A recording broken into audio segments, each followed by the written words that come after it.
সোনামণি না রাধামণি আমার কান্দে না মা আমার কান্দে না।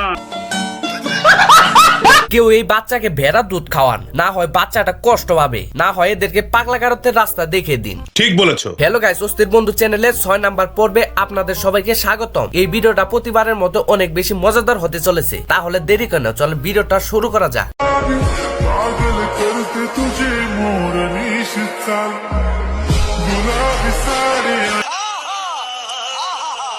ভালোবাসা অন্ধ হয় জানতাম, কিন্তু ভালোবাসা এত বেশি অন্ধ হয় আমি আগে জানতাম না। কি বলবো, যাই হোক।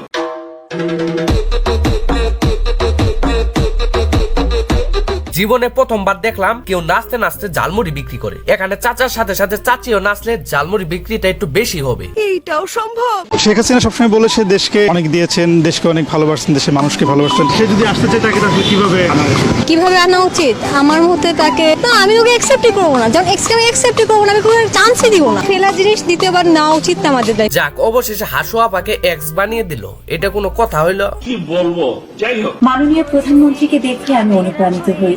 A few moments later. স্বৈরাচারী শেখ হাসিনা কত বড় বাটপার মহিলা, কিভাবে মুহূর্তের মধ্যে পল্টি নিয়ে নিল। খুলস পাল্টানো মানুষগুলোকে এইভাবে জাতির সামনে উন্মোচন করা উচিত, যাতে মানুষ এদের আসল রূপ দেখতে পারে। ঠিক বলেছো।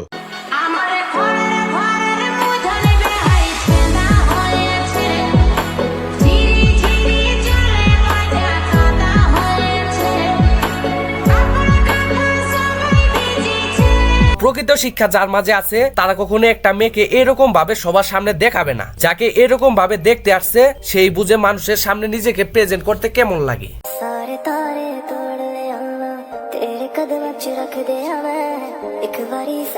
বিয়ে করলো চাচা, কিন্তু হার্ট অ্যাটাক হবে আমাদের বয়সী ছেলেদের। আমার মনে হয় চাচা মেয়ের মাকে বিয়ে করতে গিয়ে মেয়েকে নিয়ে আসছে।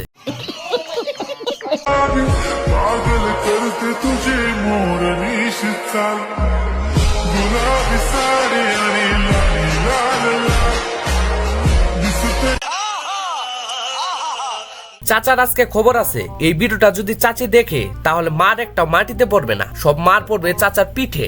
তাতে আমার বাল ছেঁড়া। এরা কোন জেলায় বসবাস করে, আর এদের গ্রামের মানুষ কি নাই, নাকি এই গ্রামের পুরুষরা সব অনশনে ব্যস্ত? এই দেশের জনগণের জন্য হাস্যকর।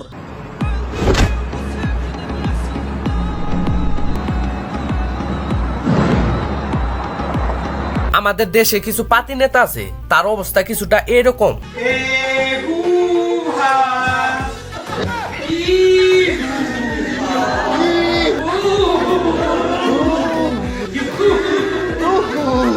তারা পোস্টারে লিখেছেন দোয়া মাহফিল। তারা কোন ভাষায় দোয়া করতেছেন আমি নিজেই বুঝতেছি না। আর যারা প্রতিবন্ধীদের ভাষা বুঝেন তারা কমেন্টে জানিয়ে দেবেন তারা কি বলতেছে। এইটাও সম্ভব। সকলকে সমান জানাচ্ছি, সুবর্ণ সুযোগ। জীবনে বহুত গোলকিপার দেখেছি, কিন্তু এর মতো গোলকিপার আমি আগে দেখি নাই। মনে হচ্ছে জায়েদ খানের কাছ থেকে ডিগবাজিতে ট্রেনিং প্রাপ্ত। হ্যালো গাইস, ভিডিওটা যদি একটু ভালো লাগে তাহলে ভিডিওতে অবশ্যই লাইক করে দেবেন এবং সাবস্ক্রাইব করে দেবেন, এবং ফেসবুক থেকে দেখে থাকলে অবশ্যই পেজটিকে ফলো করে রাখবেন।